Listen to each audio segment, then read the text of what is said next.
I'm not quite sure how to transit from such a very powerful conversation to try and reflect on international perspectives on universal basic income.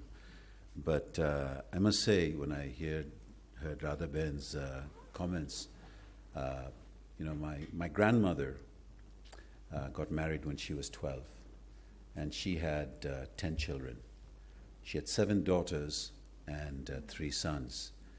And what is fascinating is when I began to understand what that meant, that she got married to someone who was 15 years older than her, and then to discover that very early in her life she had made a commitment that none of her daughters would get married unless they had a master's in a science subject. And not only did she achieve that, 2 of her daughters have PhD in a science subject. One of her daughters, the first engineer, woman engineer from Bangladesh. It's an extraordinary story, and I wish I had understood this earlier enough to ask her what made her make that commitment and make that move. I would not know, but I hear your story, and I hope that wherever we are in the world, that we'll be able to support you and those who go through what my grandmother went through. There is a connection, though. Recently we, in the World Bank, approved the first adolescent girls education program for the state of Jharkhand. And it's aimed at basically delivering different types of educational support to girls and young women from age 12 to age 24. And I think the question that I would ask is, should we have turned that into a basic universal income story, or was it right that we actually focused on making education service delivery work better? And Renana Ben, you asked me to look at the international experience. What I discovered, the punchline of that international experience is there is very little experience on universal basic income, but there's quite a bit of experience on understanding the relationship between subsidies and service delivery, and whether service delivery is held back because of the way subsidies are given, and can one make that separation? That goes back to this story of education. Should we have given a universal basic income versus actually try to deal with the service delivery program? And I think that's a tension that India will face as it takes on the challenge of what to do with the idea of universal basic income. But as I said, when I looked into the literature over the last few days, tremendous amount of empirical work on cash transfers to lowest income groups and households. And the impact of it is absolute. Empowerment, economic freedom, as Guy was mentioning, the ability to use that income to deal with nutrition and so on. Absolutely no doubt about it. And the power of direct cash transfers are seen all over the world. In Latin America, cash transfers conditional on health, education, is working extremely well. Even with the leakage that some of these systems show, the fact that you're able to give cash transfers directly, especially to women, makes a big difference. But the moment I turned to look at the literature of universal basic income, nothing that I can turn around and say, for India, the country the size of India, here are the lessons. And I think, so you hit the internet, and the first thing will come out how Switzerland said no, right? And you'll find examples of experiments in Finland, but you won't have a full storyline. So I began to explore a little bit why is this. And the first area that I sort of came up with in terms of the logic is the relationship between political benefits, how political benefits are organized and delivered to interest groups and voters. So clearly the idea that if you give targeted subsidies, it enables you to capture the political rents of it, but if you give a universal access, it takes away the ability to manipulate the pricing mechanism, if you will, in terms of the voting. So in some sense, there's a tantalizing invitation, not unlike the interesting debate we've had on demonetization, is can India offer a large enough UBI across sufficient number of voters to finally break the Gordian knot that binds the provision of goods in return for electoral support. Right. To me, was sort of coming out of the literature survey, that because you were going to deliver universal basic income, you might be able to cut the patronage politics. And if that's true, if that literature is saying that that is a issue, then it's not surprising you don't see universal basic income across the world, because it goes to the heart that it takes away price manipulation as an instrument of politics. Right? So it's an interesting thought that has come out of the political economy literature.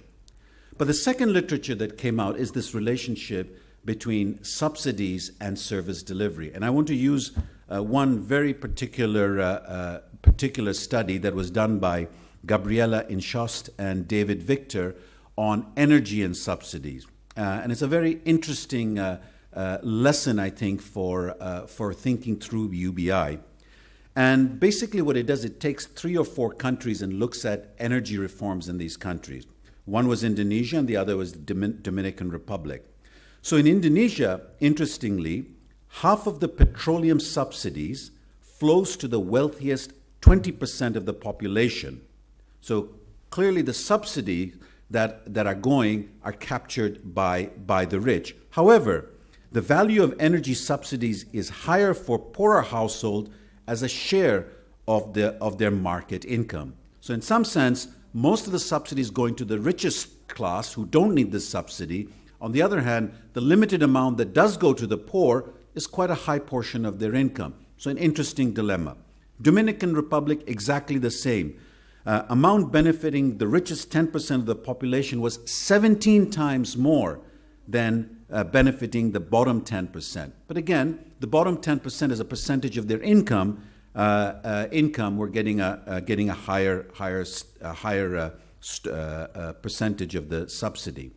So in the case of Indonesia and Dominican Republic, what this study shows that in both these cases, reformers remove poorly targeted, broad-based subsidies and replace them with targeted cash transfers to individuals or households that would benefit.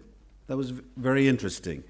But in both cases, the capabilities to adopt improved social assistance program arose independently of the energy subsidy reform itself. So what had happened was in both these countries, the governments had already started putting in the architecture of how to target social assistance to the poor.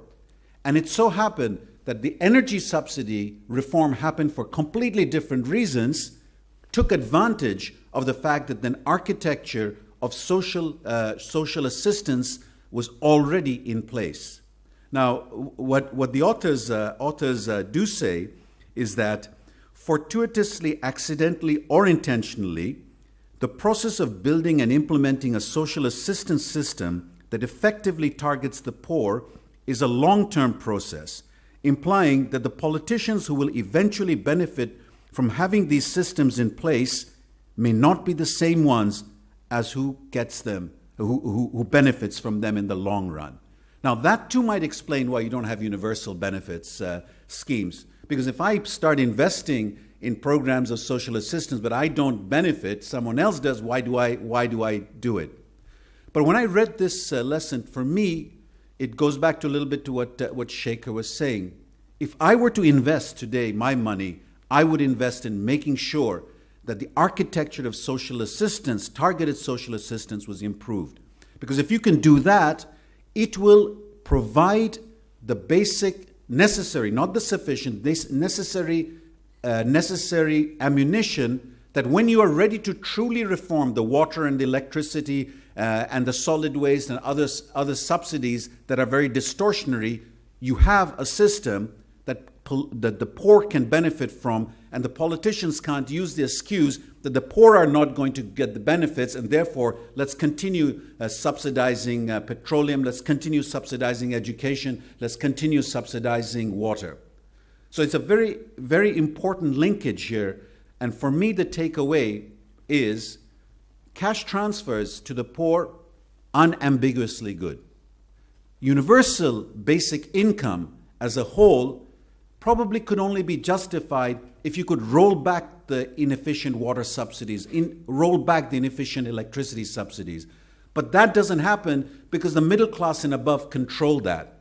But when the politics of that does happen, it would be good to have a targeted social assistance system ready that you can indeed provide the safety net to the poor, and no one can use that as an excuse to continue the inefficient type of subsidy system. So for me, the UBI debate that's emerging in this country is very welcome, not necessarily to answer the question whether UBI is the right thing or the wrong thing for India, but I think if it opens up the discussion of what it will take to reform water, electricity, education as systems of service delivery and improve the delivery of social assistance to the poor in a targeted way so that you can indeed give the cash transfers. Two final points, very interesting in the literature survey. A very good paper by Maya Eden, and then she asked the question, is there enough redistribution? And in this paper, she basically asks, are there welfare gains from additional redistribution? And it's a very powerful paper because she creates a simple model where she can show sufficient conditions for the existence of welfare gains from a small increase in lump sum transfers financed from a uniform increase in labor income tax. Very, very, very interesting paper. I was surprised by the minimum conditions needed to actually get that welfare increase, and maybe that has a very strong implication for the development of UBI. Another literature that's come out is from Africa, where you see a lot of resource rents. Many African countries have petroleum as export, and a lot of rents are coming in. And as you know, these rents in the hands of government have caused a lot of corruption. It's caused a lot of distortions. And Marcelo Giguale and Shanta Devarajan, two of my colleagues, have written quite an interesting paper which says that in those countries where you have such huge rents and you have such poor governance systems, much better to send the money directly to the hands of citizens and then let the government tax the citizens to get that money back. That way you establish a relationship of accountability between the citizen and the state, rather than allowing that money to go to that inefficient state to begin with. Another fascinating storyline of why they were advocating universal basic income. So for me, the bottom line is one where I think the UBI debate, I hope, is going to be a debate that will lead to revisiting how service delivery is financed and managed, number one. And number two, which a lot of colleagues have already mentioned, the reform of centrally sponsored schemes. India needs to move away from schemes to actually decentralized fiscal transfers to states against outcomes. The more you have schemes, the more you'll have a system of inefficiency and more you'll have patronage. So I hope the debate on UBI will also lead to a debate, move away from centrally sponsored scheme to central fiscal transfers against outcomes. And then finally, no issue.